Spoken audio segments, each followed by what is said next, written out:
परिस्थितियां ऐसी थी कि लाठीचार्ज हुआ, उसके बाद फिर गोली चली और वो गोली सीधी सीधी हमारे भाई के लग गई। आज हम उनको श्रद्धांजलि भी अर्पित करते हैं और उनकी शहादत को भी नमन करते हैं कि अपने संगठन के लिए, अपने व्यापारी भाइयों के लिए जो जज्बा लेकर वो चले थे, जिस आंदोलन में आगे बढ़े थे, उसमें उनके परिवार को भी जिंदगी भर इसकी पीड़ा हुई। लेकिन फिर भी आज भी उनकी पत्नी श्रीमती तारा जी भी यहाँ पर मौजूद हैं, वो गीता देवी, और उनके दोनों पुत्र और पुत्री भी यहाँ पर मौजूद हैं। किन परिस्थितियों में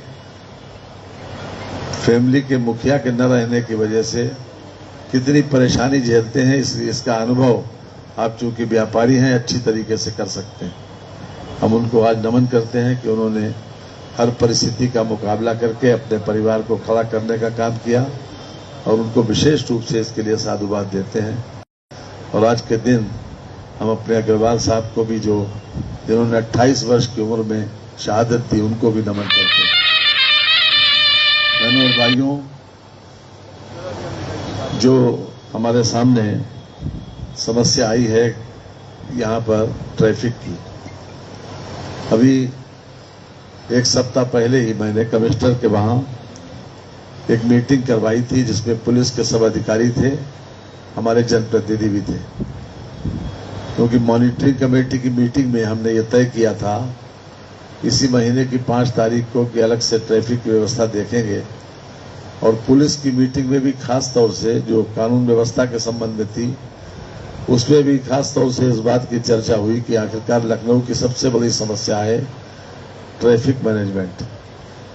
और उस ट्रैफिक मैनेजमेंट में हम और आप भी कहीं न कहीं भागीदार हैं, क्योंकि सड़कों के ऊपर जिस प्रकार से हम लोग सड़कों को अतिक्रमण करके अपना, चाहे विज्ञापन का बोर्ड हो, चाहे बेचने का सामान हो, या कुर्सी मेज हो, या हर तरीके से हम लोग भी इसके प्रति बहुत ज्यादा सचेत नहीं रहते। तो सभी लोगों को, जितने भी वर्ग इससे जुड़े हुए हैं, जो संबंधित लोग हैं, उन सब लोगों को इस बात का प्रयास करना पड़ेगा कि हम किसी भी प्रकार से आवागमन में अवरोध पैदा न करें। जब तक ये सही है कि प्रशासन की जिम्मेदारी है, उन लोगों को इसको मेंटेन करना चाहिए। लेकिन बरसों से जो लोग सड़क के ऊपर ठेला लगाते हैं, जो सड़क के ऊपर किसी न किसी रूप में सवेरे से शाम तक इंतजार करके 200, 400, 500 रुपए पैदा करके अपने अपने बच्चों का पेट भरते हैं, उनके सामने भी एक बहुत बड़ी समस्या है कि वो कहाँ जाएं। हम बेंडिंग जोन बनवाते हैं, लेकिन बेंडिंग जोन तक ग्राहक पहुंचने की भी स्थिति होनी चाहिए।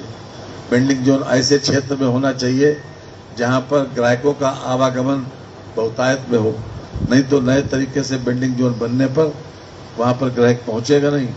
दिन भर बेंडिंग जोन में व्यापारी लिए अपना माल बैठे रहेगा, उसको कोई खरीदेगा नहीं, उसके सामने भी समस्या है। तो ये परिस्थिति हमको और आपको दोनों को 2-2 कदम आगे चलना पड़ेगा, दोनों को सहयोग करना पड़ेगा, तभी यह संभव हो सकता है। वरना एक तरफा न तो प्रशासन कर सकता है और न एक तरफा व्यापारी कर सकते हैं। आप मांग करते रहोगे, हम जवाब देते रहेंगे।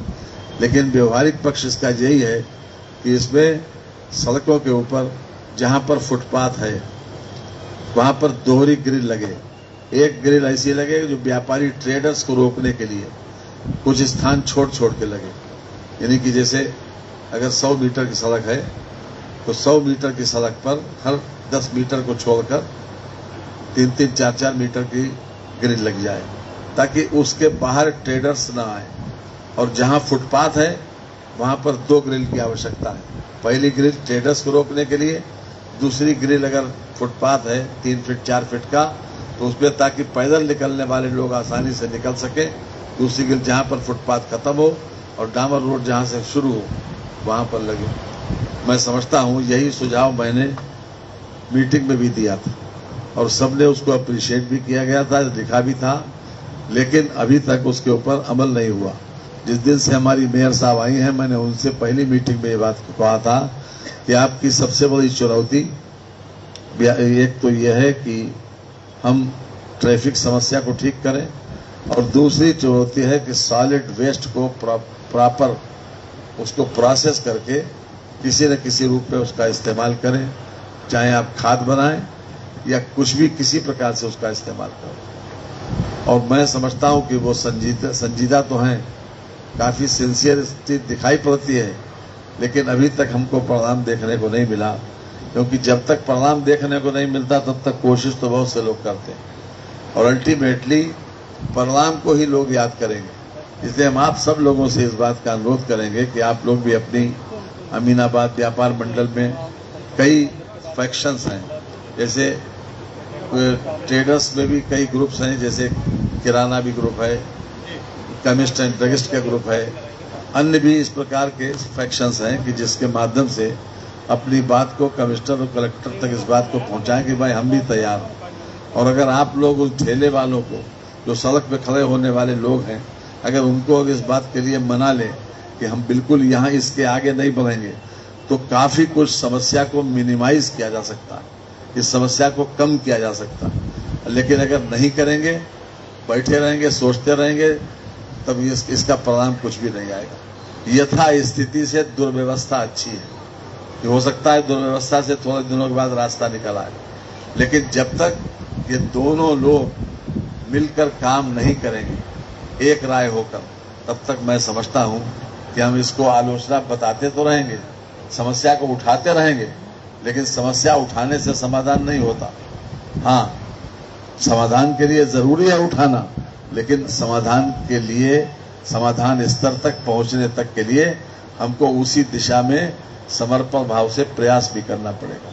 अगर नहीं करेंगे तो हम भी यही हैं और आप भी यही हैं, एक दूसरे को कोसते रहेंगे, नतीजा कुछ भी नहीं निकलेगा। इसलिए सबसे पहला कदम आपका ये होना चाहिए कि अपने अपने ग्रुप्स की, अपने अपने ट्रेडर्स की, जितनी जो ट्रेड ग्रुप हैं, उसकी मीटिंग बुला के उनसे ज्ञापन दे आइए कि हम इसके लिए तैयार हैं। और खास तौर से जो सड़क पर खड़े होने वाले लोग हैं, उनको, जो आपकी दुकानों के सामने जो लोग बैठते हैं, उनको इस बात के लिए जरूर तैयार करना पड़ेगा, तभी मैं समझता हूं आगे ये बात बढ़ेगी। और नहीं तो जब वो हटाने आएंगे तो ये लोग रोना धोना मचाएंगे यहीं पर कि हम इतने 20 साल से बैठ रहे हैं, हम 30 साल से बैठ रहे हैं, कोई 50 साल से बैठ रहा है, हम कहाँ जाएं। और वेंडिंग जोन में, जो नया वेंडिंग जोन बनता है, उसमें अगर बहुत मार्केट चलने वाली नहीं है तो उनके लिए भी संकट पैदा होगा। इसलिए वेंडिंग जोन बनाने के तो हम पक्ष में हैं, लेकिन ऐसी जगह बनाने के पक्ष में हैं जहां स्वतः ग्राहक का आवागमन हो, स्वाभाविक रूप से ग्राहक आता जाता हो, या आवागमन स्वाभाविक हो तो वो ग्राहक बन भी जाता।